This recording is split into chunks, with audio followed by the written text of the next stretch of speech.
everybody, it's Chris Eads, known online as Wootini, here with another Gay Gamer video podcast. This week, I went to see Evil Dead Rise, which I went with my husband. It's actually the first time that we've gone to see a movie together since before COVID.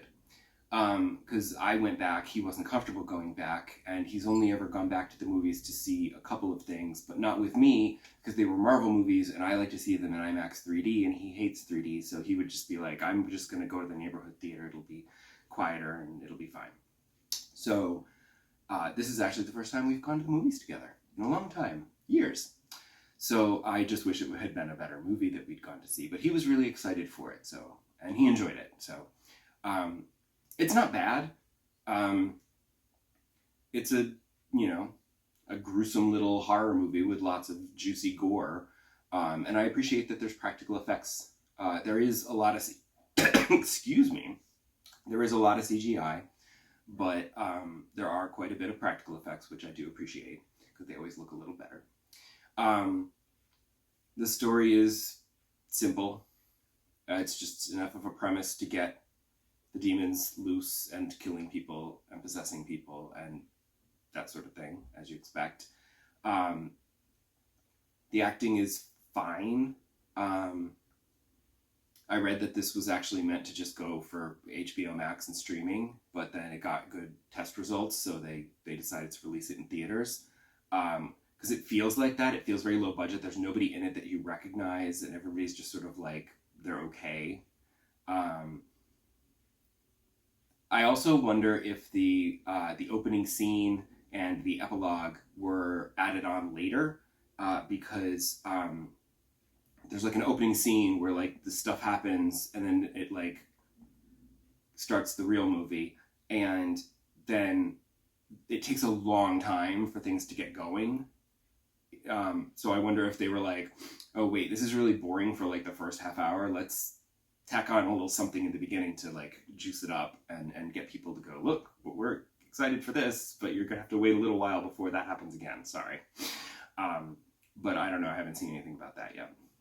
But it was fine. It's not like amazing, scary, super awesome. It wasn't scary really. It was just, it was kind of exciting and fun, and it was a good ride. It's what you expect from an Evil Dead type movie.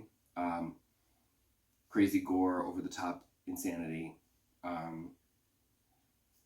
whatever. If that's what you're into, check it out. You might enjoy it. As for gaming, well, as I expected, I finished Fallout 4.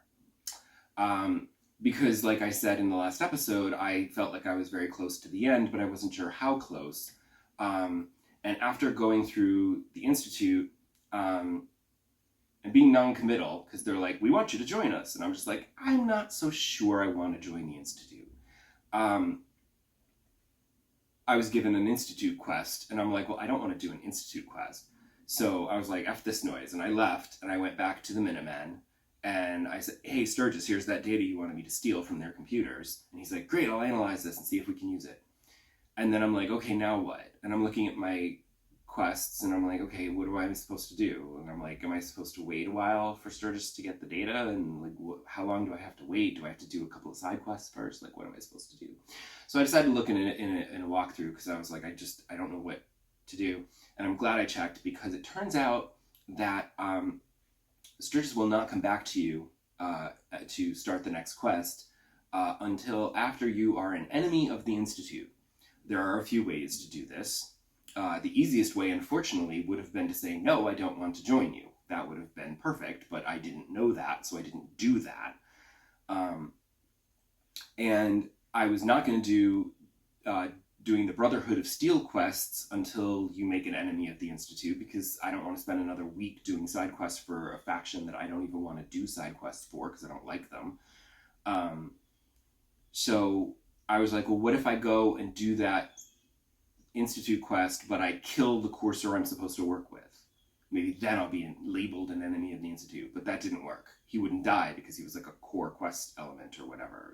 He was the companion. So I killed him, and he got right back up again. He was like, hey, what's up? And I was like, ugh.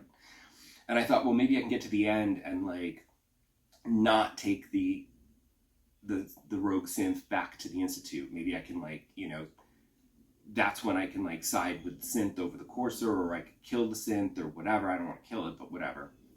But then I was like, I don't feel like doing this entire quest and then maybe or maybe not have that make me an enemy. I was like, I just want to get this over with. And in retrospect, I should have gone back and reloaded a previous save and redone the visit to the Institute, and at the end saying, no, I don't want to join you. Because I went back there to kill, and I killed a synth, and no one cared. And I wasn't going to just kill a random person. Also, because how do you know if they're human or not? I didn't want to just like run around starting shooting people. And I said, you know what? The easiest way to do this is to just go shoot Father in the head, kill him dead, and that's it.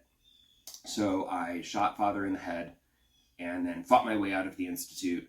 And then immediately they're like, hey, go to the castle because there's going to be this invasion of Institute synths and we have to defend the castle. That turned out to be quite a rough fight. It started out okay, but then at the end it was just like a bunch of coursers, and it was like they just kept going invisible, and I was like, oh my god, I can't kill you in time, and I'm totally running out of ammo, and this is a really bad thing. And I was like, holy crap.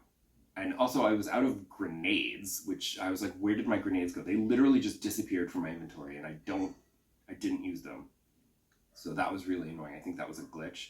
I thought I put them in one of my other inventories, but I looked around afterwards and couldn't find them anywhere, so who knows where they went. But I didn't use them. I know it.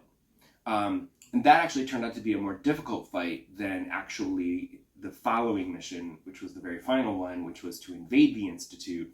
Because invading the Institute, you moved from section to section, taking out all the synths in each section, which was a little easier because you could kind of contain it, as opposed to the castle where there are just waves of enemies coming at you from all sides. But then you go down and you put a bomb on the reactor, and then you teleport out to a safe distance, and then you basically set off another nuclear explosion in the heart of Boston. So, but I guess it's okay because there's already radiation everywhere. I don't know. It seems a little extreme, but now the Institute is no more. And that was basically the game's way of going out with a bang and a whimper at the same time, it seems. Because you have this big dramatic ending, and then there's like this random black and white cutscene where you have this inner monologue about war and everything, and the world that you found yourself in, and blah, blah, blah. And then you're dropped right back into the game, and Preston Garvey's like, yay, we defeated the Institute. And I'm like, okay, now what? And I went around to I went to the railroad headquarters, and I went back to the castle and talked to a couple of characters and got a little bit of, kind of epilogue dialogue to say, okay, we're all done. But it wasn't like the credits rolled or anything. It just sort of was like, now do whatever else you want to do. And I was just like, you know what? I am good. I have done enough in Fallout 4 that I feel like I've definitely gotten my money's worth since it didn't cost me anything. And I'm good. So I finished that up, and thankfully finished that up on a Tuesday so that I was able to go and download the PS5 version of Horizon Forbidden West back onto my hard drive and buy the DLC Burning Shores so that on Wednesday I could start playing Burning Shores. The first thing I did, of course, when I started playing was to just, run around and refamiliarize myself with the basic controls. And then I fought a couple of machines, and I looked into tutorials to see okay, right, we do this and this and that and that and there. Because I don't remember, because this was so long ago. And then I headed for the Burning Shores. And of course, as soon as I get to the Burning Shores, I'm immediately dropped into a big battle, and I barely escaped with my life because I did not know what I was doing, and it was multiple machines, and I'm just like, fuck. And it was really hard.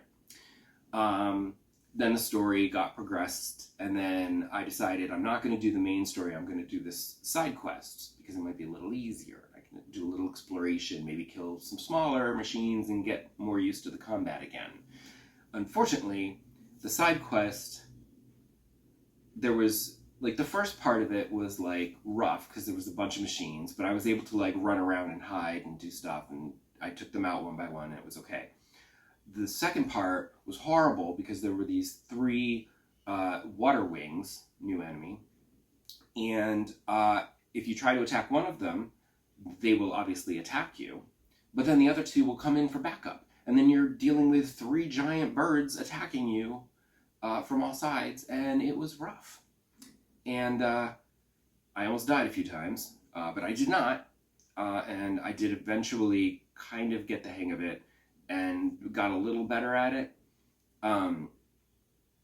So now I'm on to the main quest again with my new friend, Seika, and we're on an adventure and we're platforming around and stuff, and I haven't really had any major machines. There was one major machine which actually was not too bad. I was able to take it out with, I feel like, the way that I used to do it when I was playing the game before, properly.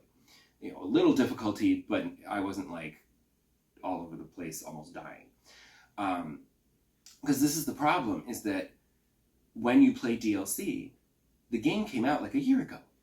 So like, now there's this DLC and you want to play it so you can get a little bit more of this great game that you enjoyed so much, except you have to relearn how to play the game because you've played a bunch of other games in the meantime. The best was when I had just finished.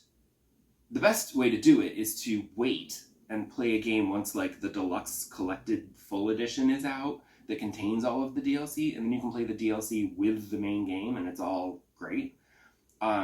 But I remember when I got my PS5, I had just finished Assassin's Creed Valhalla. So I decided, okay, I will download the Siege of Paris DLC and play Valhalla on my PS5 so that I can see how it plays on the PS5 by playing the DLC. And I had just played it, so it was okay, and it wasn't as bad. I didn't have to like relearn everything because it was still relatively fresh. But Horizon is like, whoofa! And it's not like the previous Horizon DLC where you could play that DLC at any point during the game, although you should wait until you're the correct level for it. Here, they're like, you have to have finished the main game in order to do this Burning Shores side quest. You have to have finished the whole game in order to do this. So it's like, oh, you should be level 39. And I'm like, dude, I'm 50, and I'm now 51. But, like, I maxed out my levels, and I'm at 50, so, like, I should be perfectly fine to do this, except for the fact that I don't remember the easier ways to kill the machines. Because it's a very complicated combat system in Horizon, so it's not like, you know, Assassin's Creed, where it's much simpler. So, but I do feel like, as the week progressed, I have been getting a little bit better, and the machine battles have gotten a little bit easier, so I do feel like it's kind of coming back to me, and I should be okay to finish this without dying too much. Fingers crossed. So that is it. Oh wait, no, I'm sorry, this is going on really long, but I did want to mention one other thing. There was a Nintendo Indies Direct that had a whole bunch of games, and I was sort of like meh on like everything except one game, which is called Little Kitty Big City, which I was like, what is this? And I watched the trailer and I was like, they had me at Stray, but super duper adorable. And then they got to the part where they showed off all the different little hats that you could put on the cat, and I was just like, oh my god, I need this game. Like, I still haven't played Stray, but this is kind of like Stray, but like stupid cute, and I kind of want to play this like really bad, so I can't wait for that one. So very excited for that one. So that's it. Now I'll go, and I'll stop talking, and I'll see you next time. Bye.